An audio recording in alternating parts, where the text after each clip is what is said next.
Linking on my brain.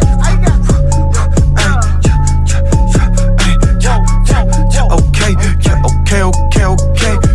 Linking on my brain. I got linking on my brain. Whoa.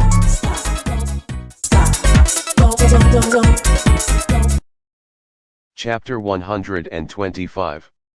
Transport of respiratory gases. Introduction. Blood serves to transport the respiratory gases. Oxygen, which is essential for the cells, is transported from alveoli of lungs to the cells. Carbon dioxide, which is the waste product in cells, is transported from cells to lungs. Transport of oxygen. Oxygen is transported from alveoli to the tissue by blood in two forms, as simple physical solution. In combination with hemoglobin. Partial pressure and content of oxygen in arterial blood and venous blood are given in table 125.1. As simple solution. Oxygen dissolves in water of plasma and is transported in this physical form. Amount of oxygen transported in this way is very negligible. It is only 0.3 ml/100 ml of plasma. It forms only about 3% of total oxygen in blood. It is because of poor solubility of oxygen in water content of plasma. Still, transport of oxygen in this form becomes important during the conditions like muscular exercise to meet the excess demand of oxygen by the tissues. In combination with hemoglobin. Oxygen combines with hemoglobin in blood and is transported as oxyhemoglobin. Transport of oxygen in this form is important because, maximum amount, 97%, of oxygen is transported by this method. Oxygenation of hemoglobin. Oxygen combines with hemoglobin only as a physical combination. It is only oxygenation and not oxidation. This type of combination of oxygen with hemoglobin has got some advantages. Oxygen can be readily released from hemoglobin when it is needed. Hemoglobin accepts oxygen readily whenever the partial pressure of oxygen in the blood is more. Hemoglobin gives out oxygen whenever the partial pressure of oxygen in the blood is less. Oxygen combines with the iron in heme part of hemoglobin. Each molecule of hemoglobin contains 4 atoms of iron. Iron of the hemoglobin is present in ferrous form.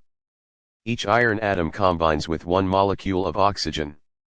After combination, iron remains in ferrous form only. That is why the combination of oxygen with hemoglobin is called oxygenation and not oxidation. Oxygen carrying capacity of hemoglobin. Oxygen carrying capacity of hemoglobin is the amount of oxygen transported by 1 gram of hemoglobin. It is 1.34 ml/g. Oxygen carrying capacity of blood. Oxygen carrying capacity of blood refers to the amount of oxygen transported by blood. Normal hemoglobin content in blood is 15 g. Since oxygen carrying capacity of hemoglobin is 1.34 ml/g, blood with 15 g% of hemoglobin should carry 20.1 ml% of oxygen, i.e. 20.1 ml of oxygen in 100 ml of blood. But blood with 15 g of hemoglobin carries 19 ml of oxygen. Hemoglobin accepts oxygen, and when the partial pressure of oxygen is less, hemoglobin releases oxygen. Method to plot oxygen-hemoglobin dissociation curve. 10 flasks or tonometers are taken. Each one is filled with a known quantity of blood with known concentration of hemoglobin. Blood in each tonometer is exposed to oxygen at different partial pressures. Tonometer is rotated at a constant temperature till the blood takes as much of oxygen as it can. Then, blood is analyzed to measure the percentage saturation of hemoglobin with oxygen. Partial pressure of oxygen and saturation of hemoglobin are plotted to obtain the oxygen-hemoglobin dissociation curve. Normal oxygen-hemoglobin dissociation curve.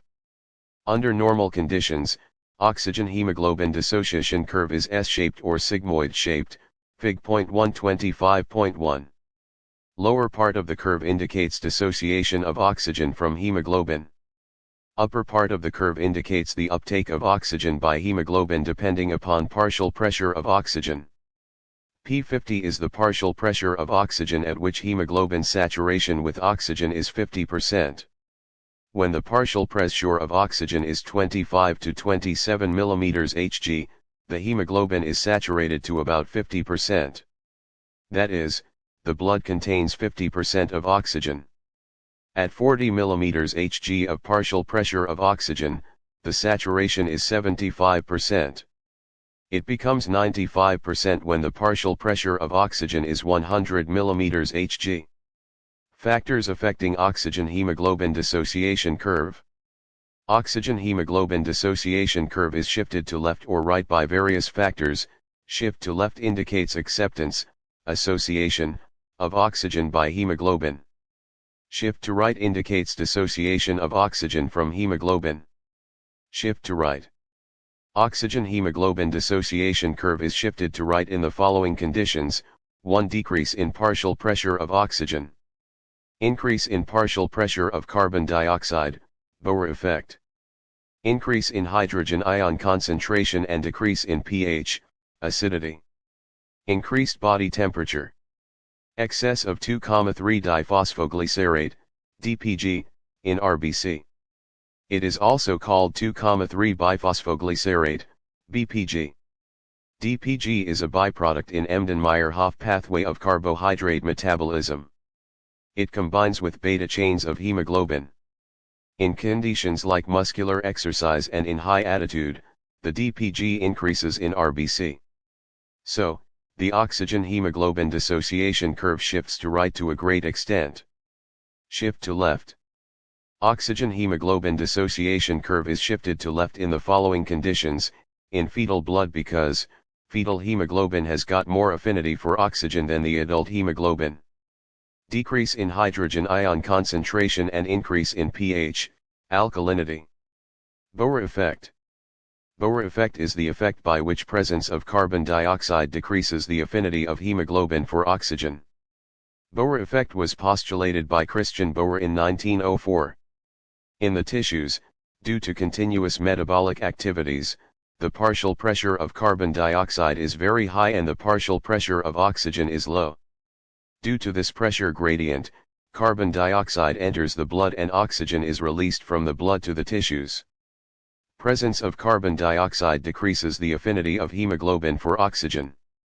It enhances further release of oxygen to the tissues and oxygen dissociation curve is shifted to right. Factors influencing Boer effect. All the factors, which shift the oxygen dissociation curve to right, mentioned above, enhance the Boer effect. Transport of carbon dioxide. Carbon dioxide is transported by the blood from cells to the alveoli. Carbon dioxide is transported in the blood in 4 ways: as dissolved form, 7%. As carbonic acid, negligible. As bicarbonate, 63%. As carbamino compounds, 30%. As dissolved form. Carbon dioxide diffuses into blood and dissolves in the fluid of plasma, forming a simple solution. Only about 3 ml/100 ml of plasma of carbon dioxide is transported as dissolved state. It is about 7% of total carbon dioxide in the blood. As carbonic acid. Part of dissolved carbon dioxide in plasma combines with the water to form carbonic acid. Transport of carbon dioxide in this form is negligible. As bicarbonate. About 63% of carbon dioxide is transported as bicarbonate. From plasma, carbon dioxide enters the RBCs. In the RBCs, carbon dioxide combines with water to form carbonic acid. The reaction inside RBCs is very rapid because of the presence of carbonic anhydrase. This enzyme accelerates the reaction. Carbonic anhydrase is present only inside the RBCs and not in plasma. That is why carbonic acid formation is at least 200 to 300 times more in RBCs than in plasma. Carbonic acid is very unstable. Almost all carbonic acid, 99.9%, formed in red blood corpuscles, dissociates into bicarbonate and hydrogen ions. Concentration of bicarbonate ions in the cell increases more and more. Due to high concentration, Bicarbonate ions diffuse through the cell membrane into plasma. Chloride shift or hamburger phenomenon. Chloride shift or hamburger phenomenon is the exchange of a chloride ion for a bicarbonate ion across RBC membrane.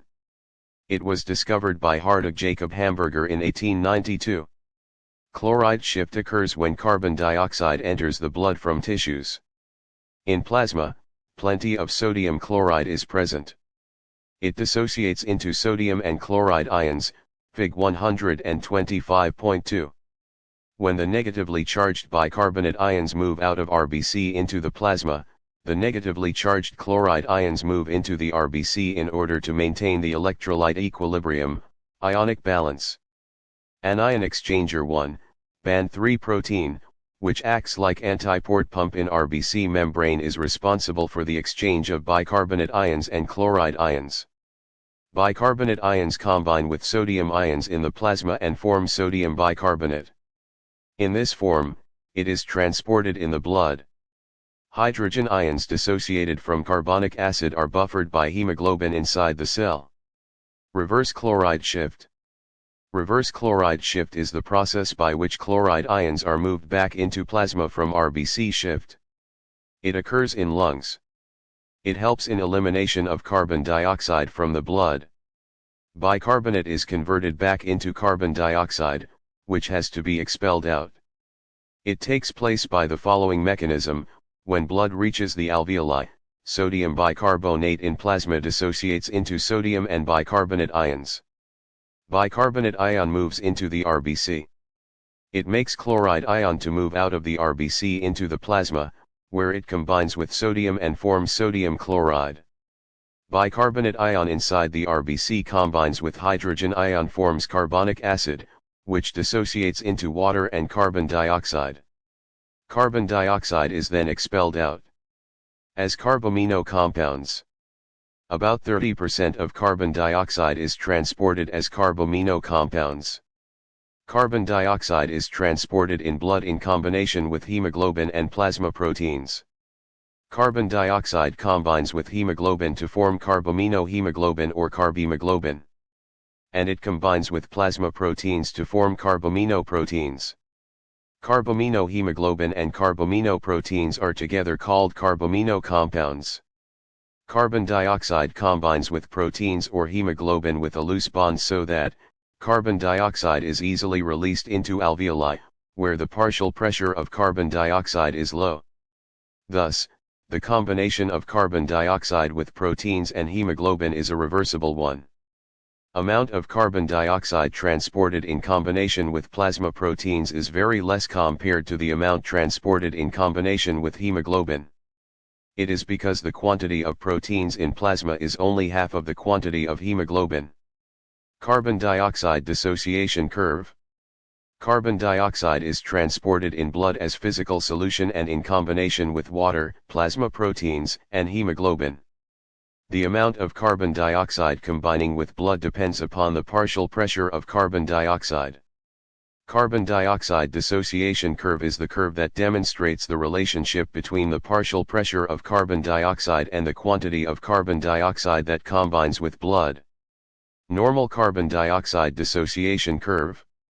Normal carbon dioxide dissociation curve shows that the carbon dioxide content in the blood is 48 ml% when the partial pressure of carbon dioxide is 40 mm Hg, and it is 52 ml% when the partial pressure of carbon dioxide is 48 mm Hg. Carbon dioxide content becomes 70 ml% when the partial pressure is about 100 mm Hg, Fig 125.3.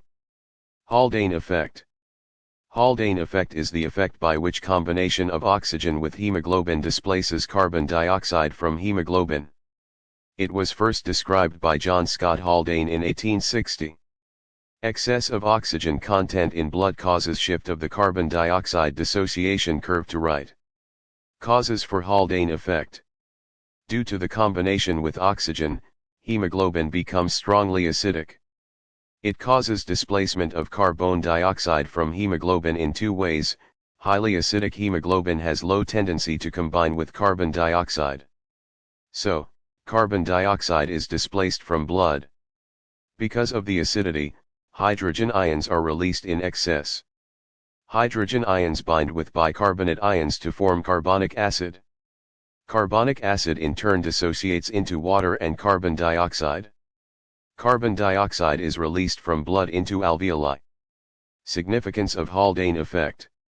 Haldane effect is essential for release of carbon dioxide from blood into the alveoli of lungs. Uptake of oxygen by the blood.